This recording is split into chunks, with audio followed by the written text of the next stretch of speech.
Good afternoon, everyone. This is Christian with PerfectStockAlert.com, a 100% free service for smart investors and traders. All we ask in return, please refer a friend, or I'll hit you in the face with a brick.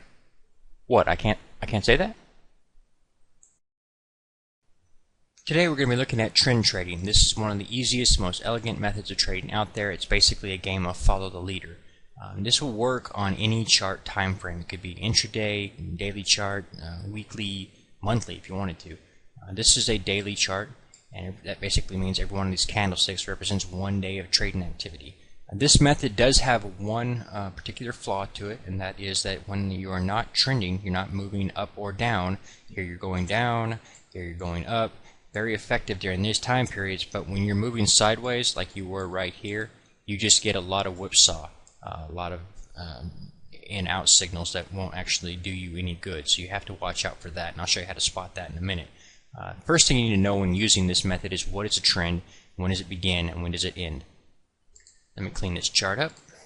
Okay, a trend begins with a series of lower highs and lower lows, or higher highs and higher lows. Let's go here. Here we have a situation where we have a low point down here and a higher low the following day, a high point right here, and a higher low. a higher high the following day. That right there is a signal that a trend has just begun. It's an uptrend. That's because you have the low points sending higher. So you have an uptrend. It's just begun. At this moment, you could go long, setting a stop at this last low point right here. 1 cent below that would be where your stop would be. And you'd go long right where this blue arrow is indicating. On this particular day, you want to be a buyer within this particular candlestick. The next day, she opened up a little bit, pulled back a little bit, gave you a little bit of time to get in before she took off and continued moving higher. This trend will remain in effect, remain in an uptrend, as long as this particular condition remains in effect. So if you have a low point, higher low, higher low, higher low, higher low, higher low. Here you have a high point, higher high, higher high, higher high, higher high, higher high. As long as that condition remains in effect, the uptrend remains in effect. Here, this candlestick here, we see it starts to shift. We have a lower high and a lower low. At that moment, trade would be over. You would exit. Now let us look at a situation where we have a downtrend. A downtrend is basically the exact same thing as we've just shown you, only it's inverted or upside down. So you're going to see a series of lower highs and lower lows as being the start of the downtrend. So here we have a high point here, a lower high here, a low point here, and a slightly lower point here. This means you have a downtrend that's just begun. So you put your stop at this candlestick's high, 1 cent above that, and you'd start shorting. Next day, 1, 2, 3, 4, 5 days to the downside before you get stopped out, which you get a series of higher highs right here and higher lows right here. Alright? This means that the trend is actually reversed. But in this particular case, you have a nice trade from here to here before you get stopped out. Another example would be right here where you have high point is way up here, lower high here, low point here, lower point here. So the trend has begun. You can take a short. Next day you have 1, 2, 3 days to the downside before you get stopped out right there. And you notice that you have higher highs here, here, higher lows here, and here. Trend is reversed. You could actually turn around and trade this to the long side 1, 2, 3 days before you get moved. Cut back out again when you get a series of lower lows. One of the methods you can use to get the maximum return from your trade, in other words, if you see the opportunity set up here, you short on this day, the very start of the day even, you get about 3 days to the downside before you get this move back to the upside. If you had waited to the close on this day to exit, well, you have almost no gain left on the table because you lost all of it. Now you could do this, you could solve this by a couple different methods. One, you could advance your stop each single day to close it every day, lower and lower and lower until you're eventually stopped out. And that would look like this. Alright, you take your entry opportunity and you set your stop here to begin with. And then as she moves on, you continue at this day's close, you take this stop and move it down here. The next day's close here, you take your stop and move it here to here, and so forth and so on. Another method would simply be to watch as price activity is sold off.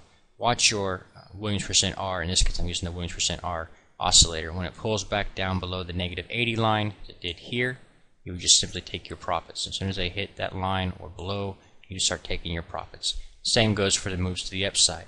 Here you have your buy day, here, here, here, here. You get up here above that Williams percent R -20 line, you start taking your profits. This one will give it to you nice and early. Show you that exactly what landed there. Looks like on this day or the next day. Clean this up.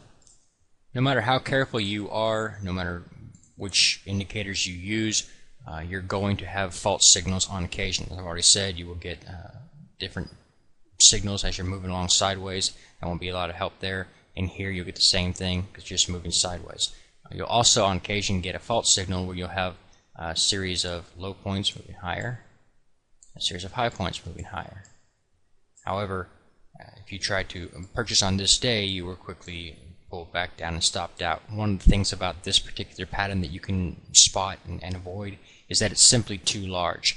The situation here that you're looking for is a situation where you can enter with a relatively tight stop without risking too much. In this particular case back here, the day moves so big by the time you actually see it, that close of the day when you believe it's going to close like this, if you actually take a position there, you're looking at a buy here with a stop way down here. That's a lot more risk than buying here with a stop right here. And the moral of the story, don't simply overextend yourself just because you're dying to make a trade.